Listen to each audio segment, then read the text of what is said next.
За уулзааг нилээд удаан хугацаа өнгөрчихжээ.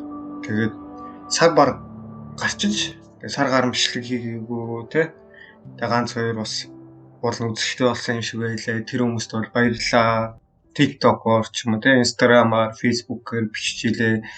Бокс задлах юм уу гэх те. Тэгж жагаад ерөнхийдөө бол яг нэг гоё шин болон ч юм те. Тийм гарвал тэгж бичлэг бол үргэлжлүүлж байна.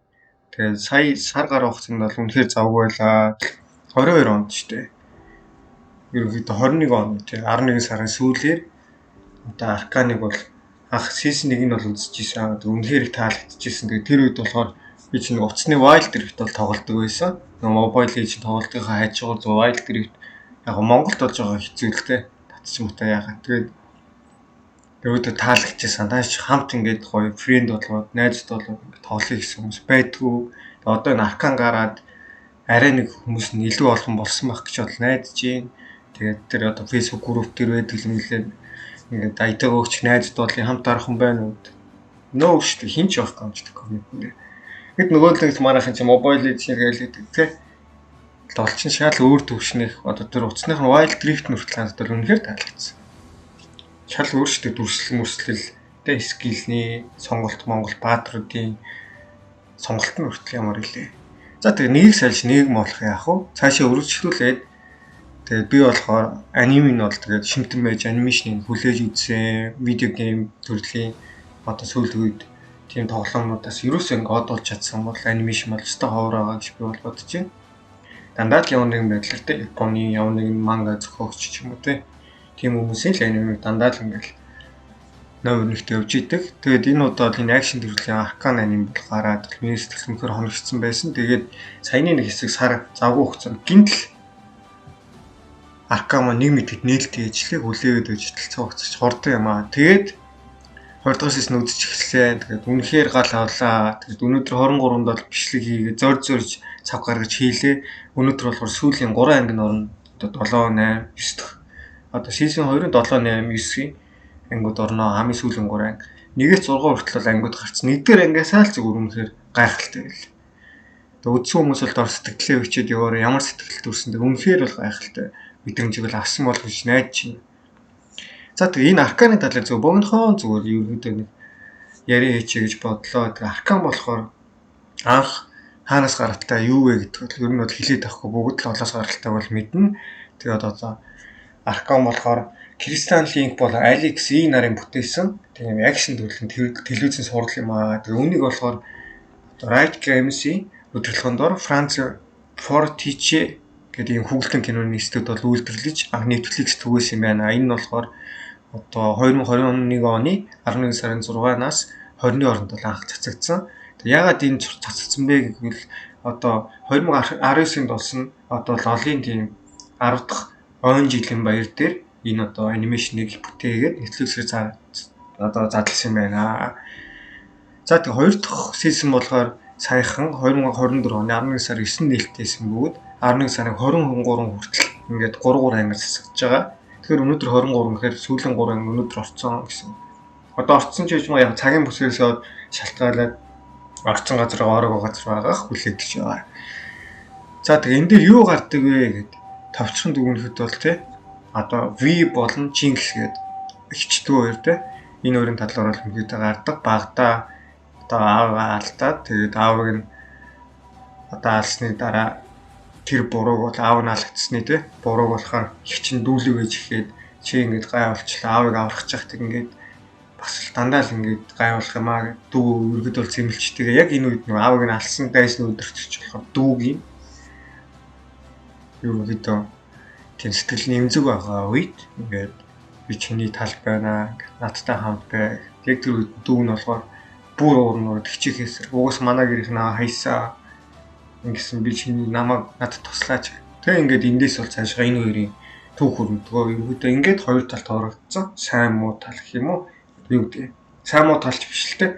Зүгээр ерөөдөө эсрэг талд нэг ихчдөө нэг тал байх хэвээр хоёр хүн хоёр талд ороод ингээд цааш гадлын хөдөлгөөн үргэлжлэнэ. Тэгээ эцсийн дүнд бол мэдээж ихчдөө хоёр бол бие биентэйгээ эвлэрээд юу болсноо ойлголцоод тэгээд аавынхаа өшөөг авахар л мэдээж явах тийм л зохиол байгаа юм л да. Та хэд угаасаа юу гэж бодож байгаа бол тий. Ерөнхийдөө нэг ерөнхий нэг тэмэг хүн байдаг шүү дээ.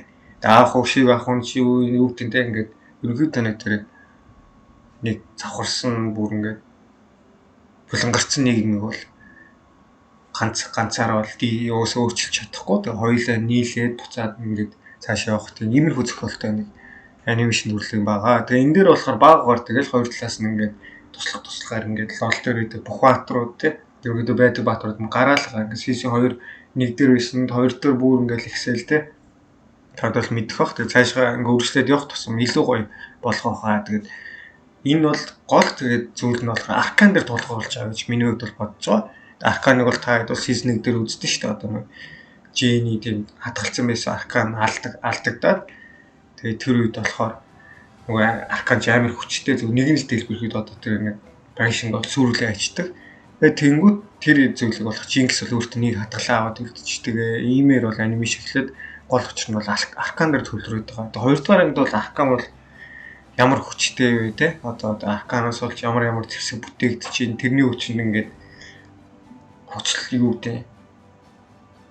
Илүү давуу ингээд байдлыг аваад байгаа. Жишээлбэл Виктор те аркантай бүр нийлж мэлээл аркантай шинэлсэн мэдгүй сайн юм нэг тиймэрхүү.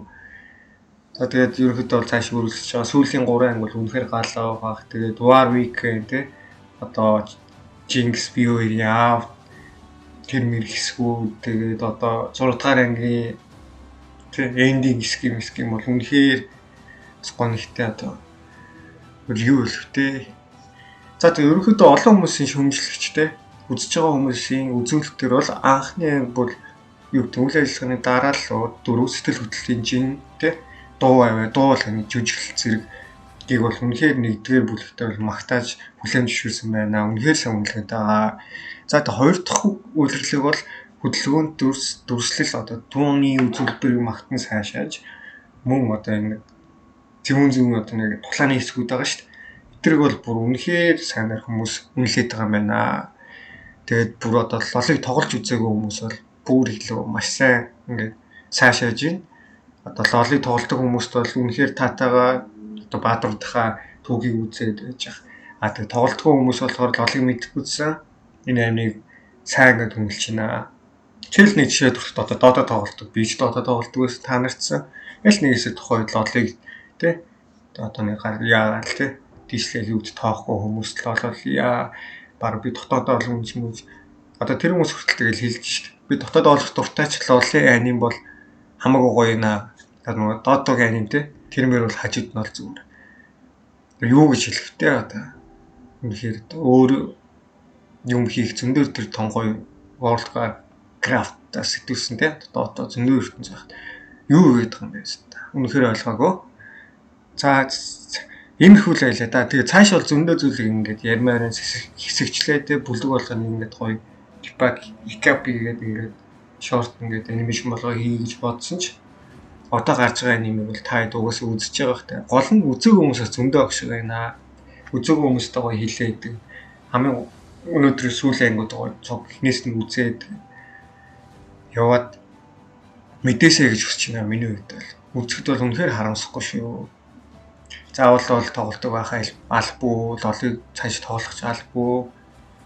Тэ. Анимашн бас үздэг, аним сонирхдог байх албагүй.